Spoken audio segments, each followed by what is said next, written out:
saat ini, sebelum kita beribadah, mari kita berdoa. Tuhan Allah Bapa yang bertahta dalam kerajaan surga, hari ini lagi kami bersyukur dan berterima kasih karena kami terbangun dengan tubuh yang sehat. Dan bila mana kami akan belajar firman-Mu, kiranya kuasa Roh Kudus akan menuntun hati dan pikiran kami. Di dalam nama Tuhan Yesus kami persembahkan doa ini. Amin. Nah, firman Tuhan kita pada saat ini berjudul Sang Pangeran Para Pengkhotbah. Dan ayat inti firman Tuhan terdapat dalam Yohanes 7 ayat 46. Jawab penjaga-penjaga itu, belum pernah seorang manusia berkata seperti orang itu. Oke, kita ikuti akan penjelasannya. Setelah penetapan para muridnya, Kristus memberikan khotbah di atas bukit. Nah, pelajaran ini diberikan kepada seluruh umat manusia untuk menjadi hukum atas setiap kewajiban dan terang surga, harapan dan penghiburan mereka dalam kesedihan.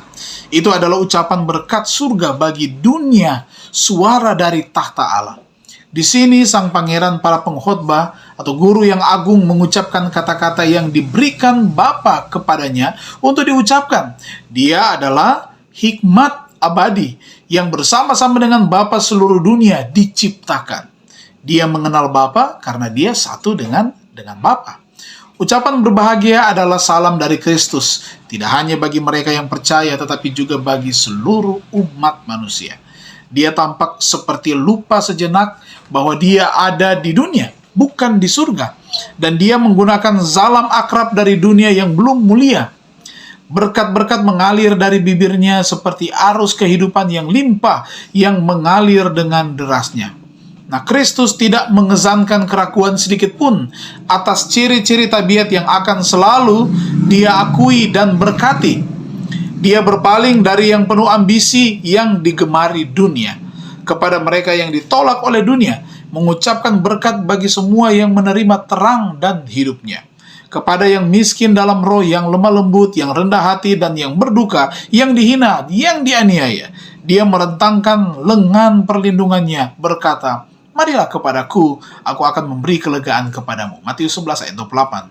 Kristus dapat memandang kesengsaraan dunia tanpa terbesit rasa pilu karena telah menciptakan akan manusia. Di dalam hati manusia dia melihat sesuatu yang melampaui dosa-dosa, melampaui kesengsaraan.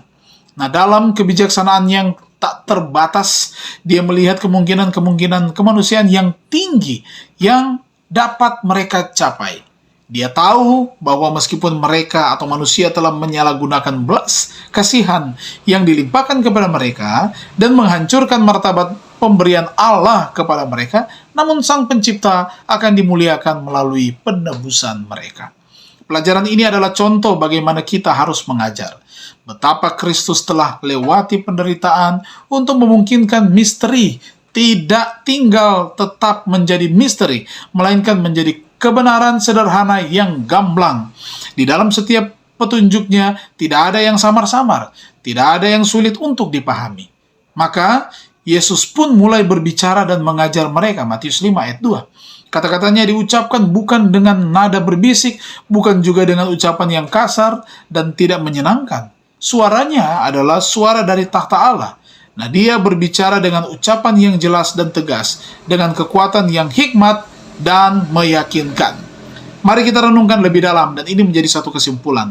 Apakah yang dapat saya pelajari dari cara Yesus membagikan kebenaran?